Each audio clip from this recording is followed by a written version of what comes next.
Guitar 1 is very simple, in the pocket, rockin' piece of music. It's a lot of fun to play, so let's get right into it. We have a D sus4 going into a D major. Totally cool move.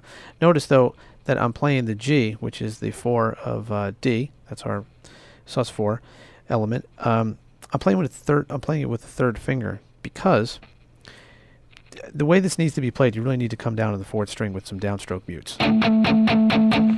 That is probably going to get some strings ringing, you know, namely the low E string, because my first finger is cutting out the 5th string by fretting it in a certain way, fretting the 4th string in a certain way, but that leaves my 6th string wide open. If I play the 4 with the 2nd finger, it's not that comfortable to bring the thumb over to do its job, so there's no need for me to not do this. There's nothing holding me back from using the 3rd finger. So I'm going to use that to play the 4 and just release it to the 3rd of the chord. Now it's important to get the tightness that the drums and bass are already giving off.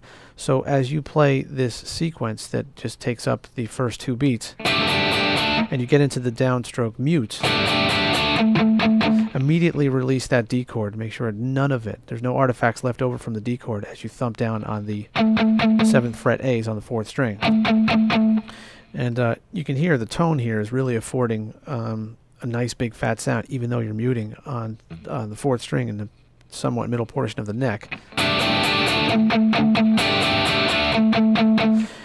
Now you're going to make a switch over to a closed position, root position, A triad, which by the way all these chords are triads and in a closed position.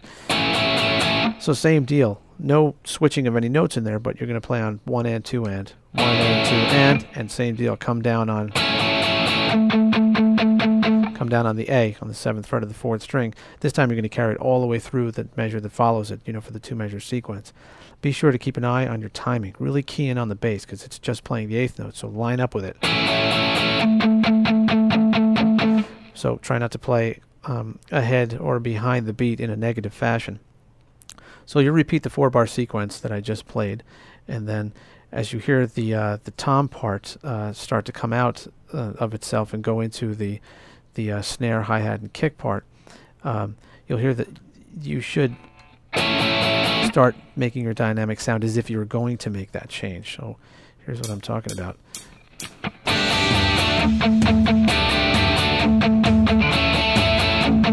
Nice and tight. Now watch. Release.